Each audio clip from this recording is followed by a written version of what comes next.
नमस्ते investors, simply stocks में आपका स्वागत है। अपनी मार्च quarter Q4 FY26 result series में आगे बढ़ते हुए आज हम आपके लिए 4 बहुत ही स्पेशल और ट्रेंडिंग बिजनेसेस का रिजल्ट्स और कॉन कॉल एनालिसिस लेकर आए हैं। आज हम मनोरमा, एलाइड, विंटेज और गडगिल पर बात कर रहे होंगे। तो चलिए अब बिना कोई देरी किए फटाफट से शुरू करते हैं।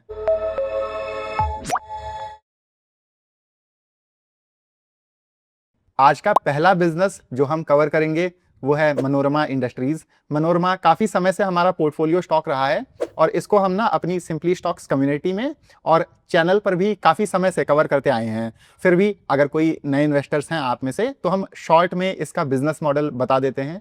तो ये एक प्रॉक्सी FMCG प्लेयर है जो मॉन्डलेज, फेरेरो, नेस्ले, लॉरियल और बॉडी शॉप जैसी कन्फेक्शनरी, चॉकलेट्स और कॉस्मेटिक्स कंपनीज के लिए स्पेशलिटी फैट्स और कोकोआ बटर इक्विवेलेंट्स यानी CBE बनाते हैं। ये प्रोडक्ट्स बेसिकली चॉकलेट्स, फूड और कॉस्मेटिक प्रोडक्ट्स में कोकोआ और दूसरे फैट्स के रिप्लेसमेंट के तौर पर इस्तेमाल होते हैं। बिकॉज जो आपका प्योर कोकोआ रहता है वो काफ़ी महंगा होता है, तो FMCG कंपनियों को CBE यूज़ करके कॉस्ट एडवांटेज मिलता है।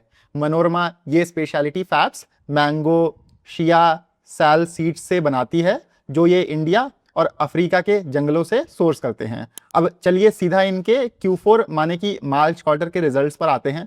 तो सेल्स आप देखोगे पिछले साल से जबरदस्त 64% ग्रो करके 380 करोड़ रुपए के ऊपर हो गई हैं। ये जो आपकी संख्याएं हैं ये आपकी मिलियंस में हैं, तो कंफ्यूज मत होइएगा। और आप देखोगे एबिटा आपका 61% बढ़कर 103 करोड़ रुपए आया है। तो ये काफ़ी अच्छे नंबर्स हैं, बिकॉज मार्केट को थोड़ा कंसर्न था कि मनोरमा क्योंकि आपका मेजरली एक्सपोर्ट बिजनेस है, तो शायद से लॉजिस्टिक्स कॉस्ट और फिर मिडिल ईस्ट में बिजनेस लॉस से इनके रिजल्ट्स पर भी फर्क पड़ेगा, ये मार्केट का कंसर्न था। पर मिडिल ईस्ट में काफ़ी कम एक्सपोजर है इनका, तो उसका कुछ खास इम्पैक्ट नहीं आया है। थोड़ा बहुत लॉजिस्टिक्स कॉस्ट रिलेटेड रिस्क हाँ बना रहेगा, पर वो कोई इतना कोई बहुत बड़ा मेजर रिस्क नहीं है, और वो तो आप देखोगे सभी बिजनेसेस के लिए कॉमन है। नेट प्रॉफिट ग्रोथ हाँ थोड़ी कम रही है, आप देखोगे 41% आई है। इस क्वार्टर रुपी काफी वॉलेटाइल रहा है, तो कंपनी ने रिस्क मैनेज करने के लिए फॉरेक्स में मार्क टू मार्केट का प्रोविजन किया है 17 करोड़ रुपए का। और अब ये 60-40 का रेशियो फॉलो करेंगे, जिसमें 60% या 60% ये हेज्ड रहेंगे, बाकी 40% शेयर अनहेज्ड रहेगा, ताकि थोड़ा बहुत फायदा भी मिल जाए करेंसी फ्लक्चुएशन का। बाकी आप देखोगे कि Q4 और फुल FY26 दोनों में 27% की एबिटा मार्जिन आई है। मैनेजमेंट का कहना है कि वो इस साल फिलहाल ये 25 से 27% एबिटा मार्जिन रेंज में रहेंगे। हाँ, लॉन्ग टर्म में होगा क्या कि फॉरवर्ड इंटीग्रेशन और वैल्यू एडेड प्रोडक्ट्स आने से मार्जिन्स को और सपोर्ट मिलेगा।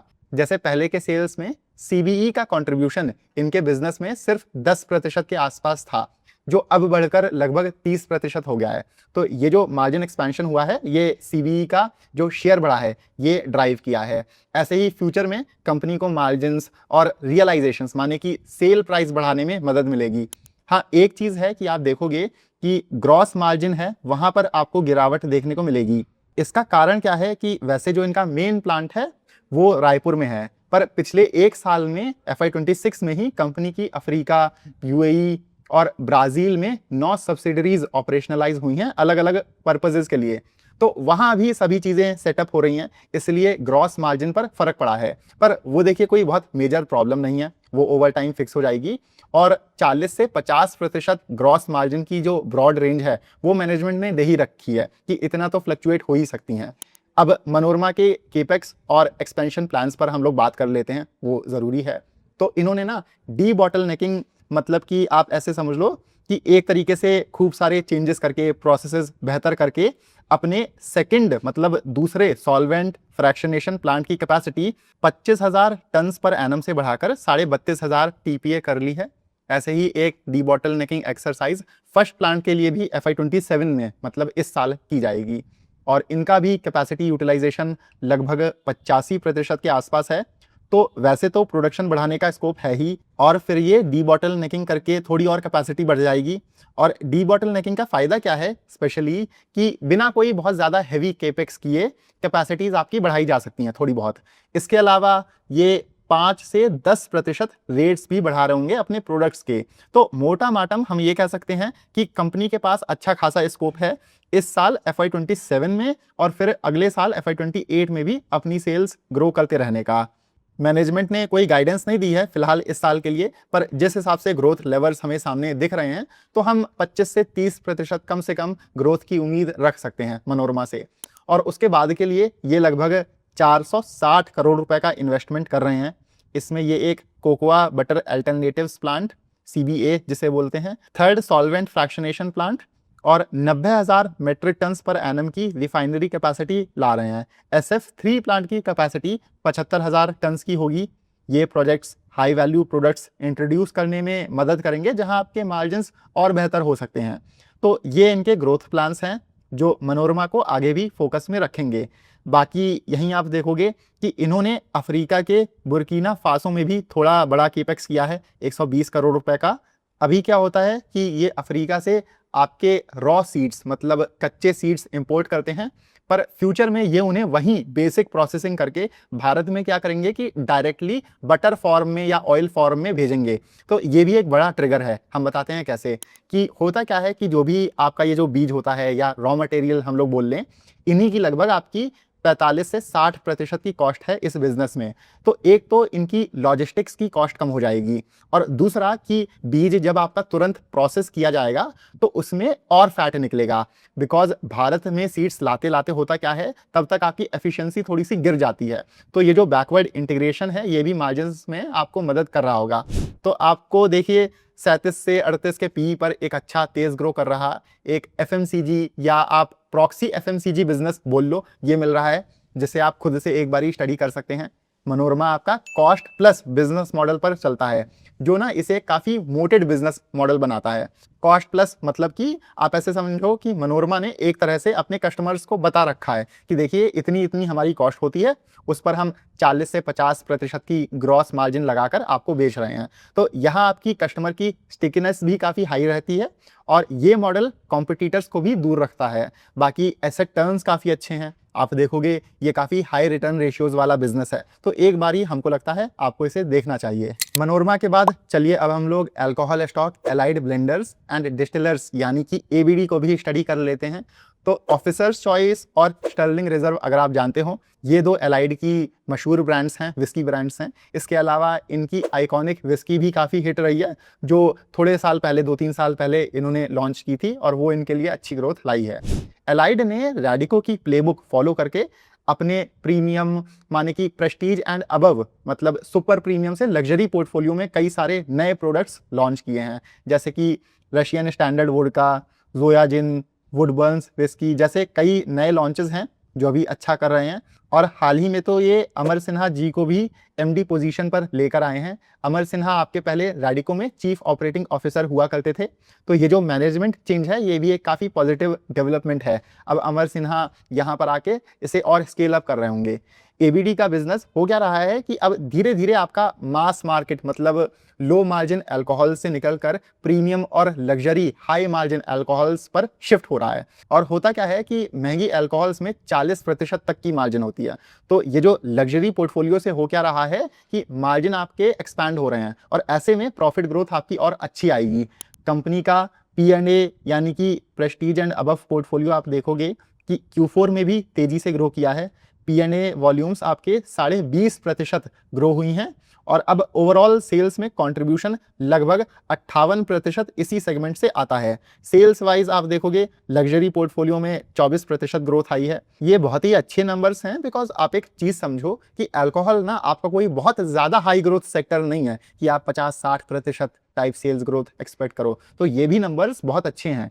अब यहाँ पर आप देखोगे कि जो आपका मास प्रीमियम सेगमेंट है उसमें हाँ लगभग 3% की गिरावट है। क्वार्टर ऑन क्वार्टर बेसिस पर देखें तो 5.5% की लगभग रिकवरी देखने को मिली है।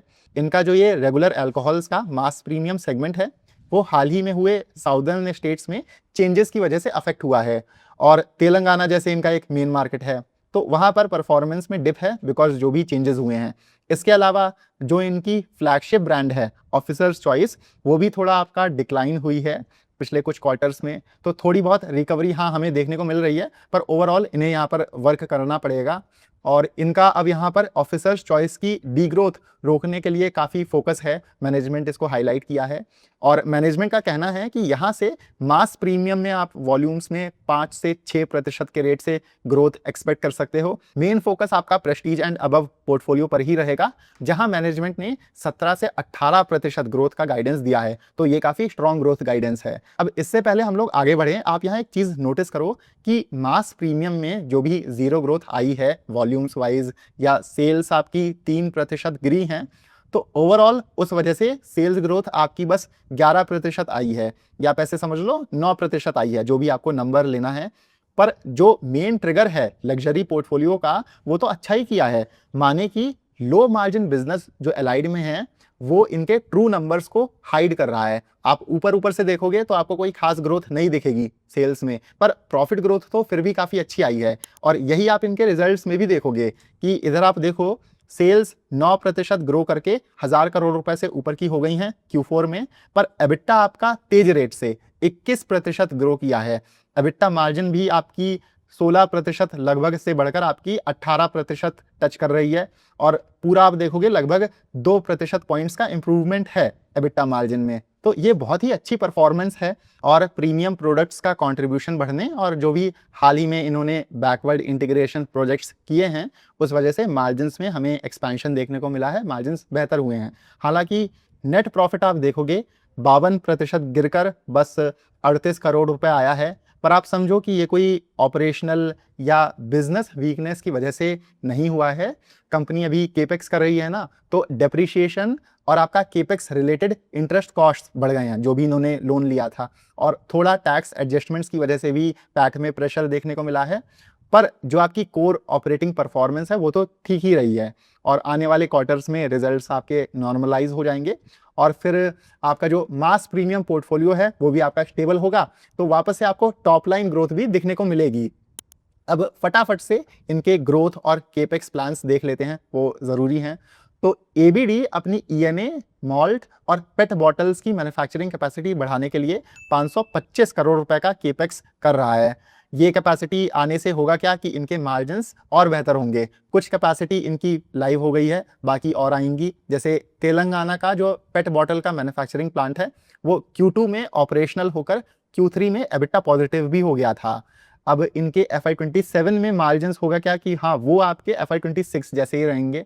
जो पहले एक्सपेक्टेड था कि हमें मार्जिन एक्सपेंशन देखने को मिलेगा, वो आपका डिले हो गया है। कारण क्या है कि जो भी बैकवर्ड इंटीग्रेशन का मार्जिन एक्सपेंशन पर बेनिफिट मिलने वाला था, वो आपका वॉर से हुए कुछ डिसरप्शन से सेट ऑफ हो गया है। बिकॉज गैस शॉर्टेज की वजह से ग्लास बॉटल्स आपकी महंगी हो गई हैं, ऐसे ही लॉजिस्टिक्स कॉस्ट भी आपकी बढ़ गई हैं। तो हुआ क्या है, सेल्स ग्रोथ अभी भी स्ट्रांग है, पर वॉर की वजह से जो हमें FY27 में मार्जिन एक्सपेंशन देखने को मिलता, वो अब आपका अगले साल के लिए डिले हो गया है। इसलिए बैकवर्ड इंटीग्रेशन और जो फ्री ट्रेड एग्रीमेंट जैसे बेनिफिट्स का अच्छा इंपैक्ट आएगा, वो हमें अब FY28 से, मतलब अगले साल से दिखना शुरू होगा। टॉप लाइन ग्रोथ आपकी आएगी, हाँ, मार्जिन एक्सपेंशन आपका 1 साल के लिए डिले हो गया है। बाकी जो केपेक्स प्लान्स हैं, वहाँ अपडेट है कि अभी आपका जो मॉल्ट प्लांट है वो इसी H1 FY27 में चालू हो जाएगा। उत्तर प्रदेश और महाराष्ट्र में 2 बॉटलिंग यूनिट्स आपके H2 FY27 में ऐड होंगे। पेट बॉटल का प्लांट हमने बता ही दिया कि वो आपका चालू हो चुका है। ईएनए डिस्टिलरी कैपेसिटी आपकी अगले साल FY28 में ऐड होगी। और ये सब जो भी बैकवर्ड इंटीग्रेशन है, ये एबीडी को अपनी कॉस्ट कम करने में मदद करेगा। बिकॉज कंपनी के लिए ये रॉ मटेरियल्स हैं और अभी ये बाहर से सोर्स करते हैं। तो ये फेज़ 1 और फेज़ 2 का जब बैकवर्ड इंटीग्रेशन या केपेक्स पूरा हो जाएगा, FY28 तक एबिटा मार्जिन में लगभग 300 बेसिस पॉइंट्स, मतलब 3 परसेंटेज पॉइंट्स का इंप्रूवमेंट, और FY29 में 100 बेसिस पॉइंट्स, मतलब 1 परसेंटेज पॉइंट का एडिशनल बेनिफिट ला रहा होगा। इसलिए जो भी इनकी मिड टीन्स, माने कि 15 से 16% सेल्स ग्रोथ का इन्होंने टारगेट या गाइडेंस दिया है ना, उसमें ये मार्जिन एक्सपेंशन ऐड करके बॉटम लाइन में आपकी बहुत स्ट्रॉन्ग ग्रोथ, मतलब 25 से 30% कम से कम आराम से हमें ग्रोथ देखने को मिल सकती है। ये CSD माने कि डिफेंस कैंटीन्स, इंटरनेशनल मार्केट्स, और फिर आपका रिटेल टूरिज्म, मतलब आप एयरपोर्ट समझ लो, इन सब चैनल्स पर फोकस कर रहे हैं अपना बिजनेस बढ़ाने के लिए, बिकॉज यहाँ पर आपका ऑब्वियसली जो महंगी अल्कोहल है उनकी डिमांड अच्छी आती है। तो एलाइड ब्लेंडर्स आपका एक अच्छा तेज ग्रो कर रहा बिजनेस है जिसे आप खुद से स्टडी कर सकते हैं। पी आपको जरूर हाई लगेगा, पर आप एक चीज समझो कि अल्कोहल आपका एक काफी रेगुलेटेड सेक्टर है और इसमें आपको हर स्टेज पर लाइसेंस चाहिए होता है। इसलिए जो भी आपके बिजनेसेस होते हैं वो हैवी या महंगे वैल्यूएशंस पर ही ट्रेड करते आपको मिलेंगे। इतना इजी नहीं होता है कंपटीशन के लिए एंटर करना या एक्सपैंड करना। तो यहाँ पर एक रेगुलेटरी मोड है जो जो वैल्यूएशन को प्रीमियम पर रखता है।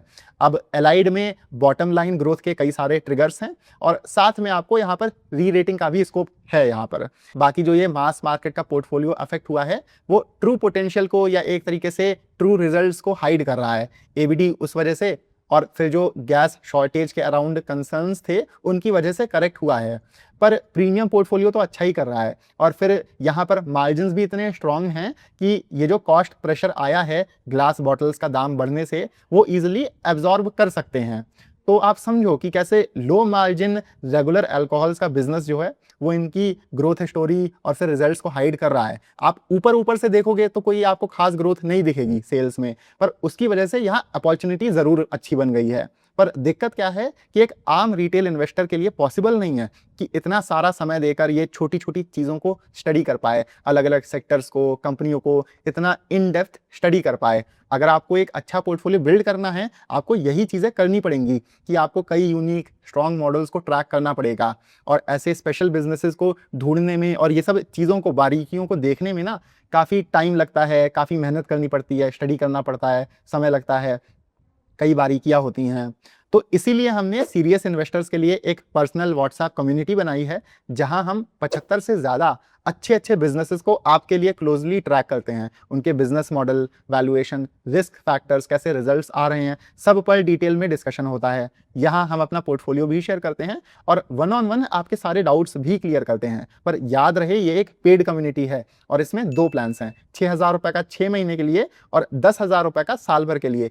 6 महीने वाले प्लान में आपका महीने का रेट 1,000 रुपये पड़ेगा और साल भर वाले में आपको मंथली रेट बस 850 रुपये पड़ेगा। तो अगर आप इंटरेस्टेड हैं आप इस नंबर पर व्हाट्सएप कर दीजिए, वरना आप नीचे दिए हुए लिंक से भी हमें कांटेक्ट करके ये कम्युनिटी ज्वाइन कर सकते हैं। खैर वापस से अपने बिजनेसेस पर आते हैं। तो तीसरा बिजनेस जो हम स्टडी करेंगे वो है vintage coffee and beverages. Vintage एक B2B कॉफ़ी मैन्युफैक्चरर है, माने कि ये अन्य ब्रांड्स या कंपनीज के लिए कॉफ़ी बनाते हैं। ये मेनली एक्सपोर्ट फोकस्ड हैं। जैसे भारत से इनकी बस सेल्स 5% आती हैं, 31% शेयर अफ्रीका का है, 22% रशिया और CIS का, साउथ ईस्ट एशिया का 22% और अमेरिकाज और यूरोप का 18%। इनका मिडिल ईस्ट एक्सपोजर बहुत कम है, तो वॉर का इस एक्सपोर्ट बिजनेस पर कुछ खास फर्क पड़ा नहीं है। हाँ, जो शिपिंग या फ्रेट कॉस्ट बढ़ गई हैं ये उन्हें अपने कस्टमर्स को पास ऑन ईजिली कर रहे हैं। अब सीधा इनके रिजल्ट्स पर आते हैं। तो Q4 में आप देखोगे कि कंपनी की सेल्स पिछले साल से बढ़िया 57% ग्रो करी हैं। एबिटा में 68% ग्रोथ है, माने कि इन्हें ऑपरेटिंग लेवरेज का बेनिफिट मिला है। हालांकि आप नेट प्रॉफिट ग्रोथ देखोगे कि वो कमाई है, ये आपके टैक्स एडजस्टमेंट्स की वजह से है और यहाँ लिखा नहीं है, पर जैसे हम आपको बता दें तो प्रॉफिट बिफोर टैक्स जो है वो इनका 64% ग्रो किया है। तो ओवरऑल ये काफ़ी अच्छे नंबर्स हैं। कंपनी ने हाल ही में अपनी स्प्रे ड्राइड कॉफ़ी की मैन्युफैक्चरिंग कैपेसिटी 6,500 मेट्रिक टन से बढ़ाकर 11,000 मेट्रिक टन करी है और मैनेजमेंट का कहना है कि FY27 में, मतलब ये साल, इस साल ये इसे 95% कैपेसिटी यूटिलाइजेशन पर चला रहे होंगे। तो ये जो नया प्लांट आया है ये इस साल अच्छी ग्रोथ लाएगा। इसके बाद इनके लिए अगला बड़ा trigger freeze dried coffee project का है। फ्रीज ड्राइड कॉफ़ी आपकी प्रीमियम कैटेगरी की हो जाती है जहां मार्जिन्स और रियलाइजेशंस, मतलब रेट्स, दोनों आपके काफ़ी बेहतर होते हैं नॉर्मल स्प्रे ड्राइड कॉफ़ी के मुकाबले। तो विंटेज की 5,500 मेट्रिक टन की FDC कैपेसिटी अगले साल FY28 में आएगी। उसे ऑपरेशनलाइज करने के बाद आगे ये और FDC कैपेसिटी भी ला रहे होंगे। खैर वो थोड़े लॉन्ग टर्म प्लान्स है। अभी के लिए जो इनका पूरा फोकस है ये इनका FY26 में 11,000 मेट्रिक टन कैपेसिटी को फुल यूटिलाइजेशन पर चलाने का है और जो अगले साल 5,500 टन FDC कैपेसिटी आएगी या लाइन आएगी ये उसे एग्जीक्यूट करने में, मतलब सेटअप करने में अपना पूरा फोकस दे रहे हैं। ये जो लाइन है एफडीसी की, वो अगले साल आपकी Q2 से शुरू होगी। वो 9 महीनों के लिए माने कि एक्टिव रहेगी और उसको ये लगभग 70% कैपेसिटी यूटिलाइजेशन पर चला रहे होंगे उन 9 महीनों के लिए। ये इनका अगले 2 साल का बहुत क्लियर रोड मैप है जो इन्होंने अपनी Q4 की कॉन कॉल में बताया है। साथ में ये थोड़ा बहुत धीरे-धीरे प्रीमियमाइजेशन पर भी फोकस बढ़ा रहे हैं। इनके बिजनेस में एग्लोमरेटेड कॉफी, छोटे कंज्यूमर पैक्स का शेयर बढ़ रहा है और इसके अलावा भविष्य में एफडीसी की भी सेल्स आ रही होंगी। इससे रियलाइजेशंस माने कि आपका सेल प्राइस और फिर एबिट्टा पर केजी माने कि मार्जिन्स बेहतर करने में मदद मिलेगी। अभी एबिट्टा मार्जिन इनकी 18.5% है और FY27 में मतलब इस साल ये 19% के आसपास और फिर अगले साल 20% तक एबिट्टा मार्जिन गाइड कर रहे हैं। तो ये हमको विंटेज में काफ़ी पसंद है। इनका एग्जीक्यूशन जो है वो बहुत सॉलिड है, जो रोड मैप रहता है, विजन रहता है, वो बहुत क्लियर है और ये काफ़ी सारा डेटा है, तो हम आपको कंफ्यूज नहीं करते हैं और इसके बेसिस पर चलिए हम लोग ना फटाफट से विंटेज का वैल्यूएशन कर लेते हैं। तो FY26 में आप देखोगे सेल्स इनकी पिछले साल से लगभग 80% ग्रो करी है, एबिट्टा 88% ग्रो किया है और पैट भी आपका 80% बढ़ा है। इनकी पिछले साल एबिट्टा मार्जिन 18.5% थी, मतलब ये जो FY26 एंड हुआ है, और पैट मार्जिन 13%। और जैसे हमने आपको बताया था कि FY27 में इनका प्रोडक्शन 55% बढ़कर 11,000 मेट्रिक टन हो जाएगा, जो ये इस साल पूरा एग्जीक्यूट कर रहे होंगे, यूटिलाइज कर रहे होंगे और FY28 तक और 26% बढ़कर ये आपका 13,900 मेट्रिक टन टच कर रहा होगा। जो हमने आपको बताया कि इनकी एफडीसी की कैपेसिटी आएगी जो 9 महीने 70% कैपेसिटी यूटिलाइजेशन पर चल रही होगी, तो 11,000 प्लस वो एडिशनल कैपेसिटी। इसके अलावा इन्होंने FY26 के लिए 19% और FY28 के लिए 20% की एबिट्टा गाइडेंस दी है। तो इस बेसिस पर हमारे हिसाब से FY27 के लिए इनकी जो अंदाजन सेल्स हैं वो 880 करोड़ रह सकती हैं और 19% एबिट्टा मार्जिन पर लगभग 170 करोड़ रुपए का एबिट्टा और 120 करोड़ रुपए का लगभग पैट आपका निकल कर आता है। इसी दिशा में FY28 के लिए आपकी 1200 करोड़ रुपए की सेल्स बन रही होंगी और ये लगभग आपका 240 करोड़ रुपए का एबिट्टा और 175 करोड़ रुपए का पैट जो है बना रहे होंगे। तो आप देखोगे अभी ये बिजनेस FY26 के बाद अगर हम लोग देखेंगे तो 29 के पीई पर है, पर FY27 के अंदाजन मुनाफे पर इनका 1 ईयर फॉरवर्ड पीई बस 18 और FY28 के अंदाजन मुनाफे पर 2 ईयर फॉरवर्ड पीई आपका बस 12 निकल कर आता है, जो कि इस बिजनेस को काफी अट्रैक्टिव वैल्यूएशन दे रहा है। तो ओवरऑल देखें विंटेज कॉफी आपका एक बहुत ही इंटरेस्टिंग FMCG बिजनेस है, बढ़िया एक्सपेंशन और प्रीमियमाइजेशन फेज में है। अभी बिजनेस में अच्छी टॉप लाइन ग्रोथ आ रही है और फिर आगे margin expansion, PAT growth drive करेगा। तो ये एक अच्छा बिजनेस है जिसे आपको अपने रेडार पर रखना चाहिए, हम बोलेंगे जरूर आपको एक्सप्लोर करना चाहिए। अब चौथा और आखिरी बिजनेस जो हम कवर करेंगे वो है PN गडगिल ज्वेलर्स, और ये बिजनेस तो सबसे ज्यादा ट्रेंड किया है हाल ही में, और वो अलग बात है रॉन्ग रीजंस के लिए। तो आप सबको पता होगा कि PNG आपका ज्वेलरी रिटेलर है कल्याण और तानिश की तरह, तो ऐसा डिटेल में नहीं जाते हैं। और PNG मेनली आपका महाराष्ट्र बेस्ड रहा है और अब ये मध्य प्रदेश, उत्तर प्रदेश और इवन गुड़गांव में और आपका झारखंड वगैरह में एक्सपैंड कर रहे हैं। इनके अब तक कुल मिलाकर 36 शहरों में 78 स्टोर्स हो गए हैं और ये अपने स्टोर एक्सपेंशन और सेल्स ग्रोथ गाइडेंस को तो मैच कर ले गए हैं जो ये FY26 और Q4 के रिजल्ट्स आए हैं। पर इनके रिजल्ट्स में और फिर कॉन कॉल में ना कुछ स्ट्रेस पॉइंट्स थे। अब वीडियो हम लोगों का थोड़ा सा लंबा हो रहा है तो हम लोग सीधा उन्हीं स्ट्रेस पॉइंट्स पर आते हैं, वो ज़्यादा जरूरी है डिस्कस करना, इंस्टेड ये बाकी सब डिटेल्स में जाना। तो आप देखोगे कि Q4 में कंपनी की सेल्स पिछले साल से बढ़िया 123% ग्रो करके 3,500 करोड़ रुपए से ऊपर की हो गई हैं और रिटेल सेल्स 103% बढ़िया बढ़ी हैं और फुल FY26 को देखें तो सेल्स में 40% की ग्रोथ देखने को मिली है। पर दिक्कत ना इनकी मार्जिन्स में रही है, जिस वजह से मार्केट इतना ज्यादा नेगेटिवली रिएक्ट किया है। ग्रॉस प्रॉफिट वैसे इनका पिछले साल से यहाँ पर देखोगे बढ़िया 80% बढ़ा है, पर आप देखो यहाँ पर नीचे कि ग्रॉस मार्जिन जो इनकी 12% थी वो गिरकर 9.7% आई है और इस मार्जिन कॉन्ट्रैक्शन के चलते नेट प्रॉफिट ग्रोथ जो है आपकी वो सेल्स ग्रोथ से कम 46% आई है।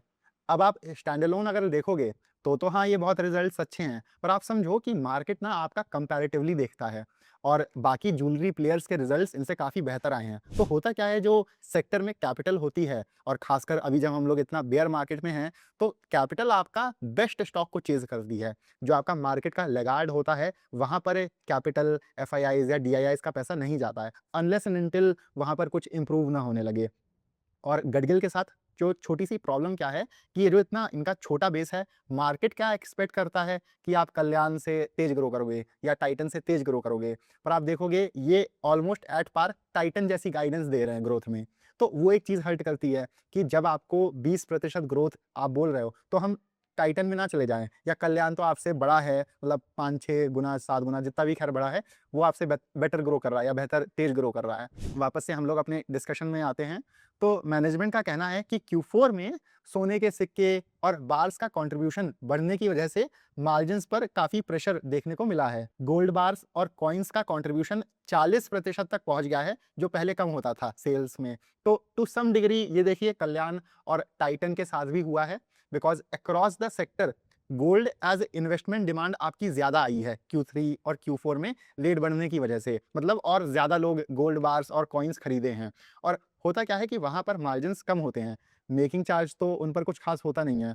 पर टाइटन या कल्याण में इतना हैवी कॉन्ट्रैक्शन हमें देखने को नहीं मिला है जितना हम गडगिल में देख रहे हैं। तो वो एक चीज़ है। उनके केस में Q3 में थोड़ा बहुत कॉन्ट्रैक्शन था, Q4 में इतना नहीं है।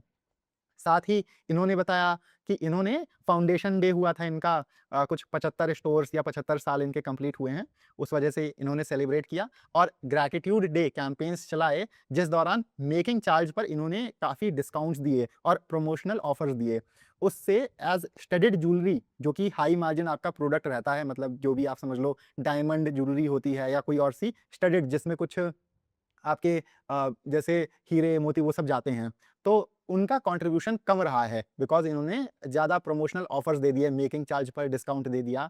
पर यहाँ दिक्कत क्या है कि कंपनी तो ग्रो ही कर रही है, इनके तो लगभग सारे ही नए स्टोर्स आ रहे हैं जो कोर ज्योग्राफी में आ रहे हैं, महाराष्ट्र से बाहर आ रहे हैं।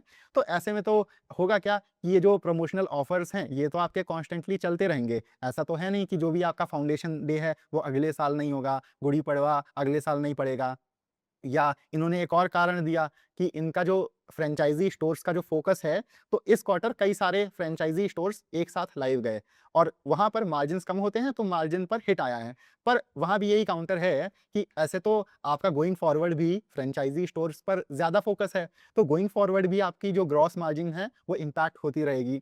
तो मार्केट ना गडगिल पर अभी उतना भरोसा नहीं कर पा रहा है और हमको लगता है कि मैनेजमेंट ने अपने टारगेट्स मीट करने के लिए डिस्काउंटिंग की है और गोल्ड बार्स और कॉइन्स की सेल को थोड़ा ज़्यादा पुश किया है। और ऐसा पहली बार नहीं हुआ है, मल्टीपल टाइम्स गडगिल के मैनेजमेंट में हमें इनकंसिस्टेंसी देखने को मिली है। जैसे आईपीओ के बाद वो B2B बुलियन सेल्स वाला सीन हो गया था, वो बहुत कंफ्यूजिंग था मार्केट के लिए। फिर Q3 कॉन कॉल में इन्होंने इतना शार्पली गाइडेंस कट कर दी, वहाँ पर भी थोड़ा बहुत मिसलीड किया था।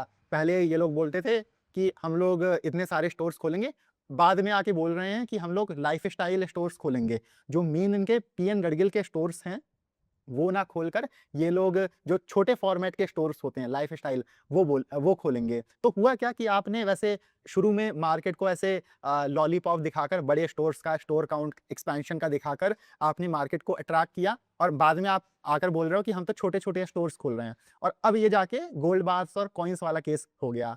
तो हम ये नहीं कह रहे हैं कि नंबर्स खराब हैं देखिए और मैनेजमेंट या इनका बेकार है। पर दिक्कतें क्या रहती हैं कि जब इतनी सब खिचड़ी पक जाती है, तो हमको पर्सनली भरोसा नहीं हो पाता है कि हम किसी बिज़नेस को बड़ा एलोकेशन दे पाएँ। 1-2% एलोकेशन का कोई पर्पज़ नहीं होता है। देखो, आप बिज़नेस में एलोकेशन स्टार्ट करते हो, 1-2% आप उसको एलोकेशन देते हो, पर इंटेंट क्या रहता है कि वो बिज़नेस आपका अच्छा करे और आप उसको अपनी बड़ी होल्डिंग बनाओ, मीडियम टू लार्ज होल्डिंग बनाओ। पर अभी क्या है कि इतनी खिचड़ी पक गई है, तो अंदर से ट्रस्ट ही नहीं आ पा रहा है और इन कंपैरिज़न जैसे हम अगर देखें, तो हमको स्काई गोल्ड के मैनेजमेंट पर बहुत भरोसा होता है या हम उनके मैनेजमेंट से बहुत ज़्यादा खुश हैं। ख़ैर, ये सब बात मतलब पर्सन टू पर्सन भी है, वो भी एक चीज़ है। हमको अभी उतना ट्रस्ट नहीं आ रहा है। अब इनके आगे बढ़ते हैं, जो ऑपरेशनल मेट्रिक्स हैं, वो सब इनके स्ट्रॉन्ग रहे हैं और वो आप देखोगे इंडस्ट्री वाइड सभी के अच्छे रहे हैं, बिकॉज़ जो गोल्ड का प्राइस इतना रैली किया है, सबकी सेल्स बहुत अच्छी आई हैं। तो वहाँ पर हम लोग डीप में नहीं जाते हैं। इनकी जो आगे की गाइडेंस है FY 27 की, उसे देख लेते हैं। तो FY27 के लिए मैनेजमेंट ने लगभग 3,500 करोड़ रुपए सेल्स का गाइडेंस दिया है। साथ ही इनका एबिटा मार्जिन 7 से 7.5% की रेंज में और पैट मार्जिन 4% के आसपास मेंटेन करने का टारगेट रहेगा। और अभी करेक्शन के बाद तो पीई बहुत ज़्यादा अट्रैक्टिव हो गया है, ये तो हम भी मानेंगे कि पीई वाइज आप देखोगे तो बस 18 का पीई है, तो वैल्यूएशन वाइज सब अच्छा है। पर फिर भी हम बोलेंगे कि करेक्ट तो आपका देखिए कल्याण भी हुआ है, तो आपको छोटे एलोकेशन से प्ले करना है तो आप गडगिल को एक्सप्लोर कर सकते हो। वैल्यूएशन का हाँ ज़रूर कंफर्ट है, पर आप देखो कि मार्केट जो वैल्यूएशन दे रहा है वो कुछ रीजंस की वजह से दे रहा है। और फिर पर्सनली हम ये भी बोलेंगे कि हैवी एलोकेशन के अकॉर्डिंग पर्सनली हमें गडगिल पर अभी इतना ट्रस्ट नहीं आ रहा है। बिकॉज दिक्कत क्या है कि इतना सब जो हो गया है तो मार्केट का सेंटिमेंट भी काफ़ी नेगेटिव है अभी इस बिजनेस को लेकर। बाकी आप बताइए, आपका कमेंट्स में जो भी ओपिनियन है, और अगर आपको ये वीडियो पसंद आई है तो इसे लाइक ज़रूर करिएगा और हमारे चैनल को भी सब्सक्राइब ज़रूर करिएगा। सिंपली स्टॉक्स के थ्रू हमारा पर्पज़ ही है कि हम रिटेल इन्वेस्टर्स के लिए ये सब जो प्रॉब्लम्स होती हैं बिजनेसेस में, या जो बिजनेसेस अच्छा कर रहे होते हैं, उन सबको सिंप्लीफाई करके आप तक पहुंचा पाएं, ताकि वो रिसर्च जो म्यूचुअल फंड्स और एस इन्वेस्टर्स के पास रहती है वो आपको भी मिले। तो अगर आप हमें अपने लाइक्स और चैनल को सब्सक्राइब करके सपोर्ट करोगे तो हम आपके लिए ऐसे और वीडियोज़ ला पाएंगे। मिलते हैं हम आपसे अगले वीडियो में। Happy investing.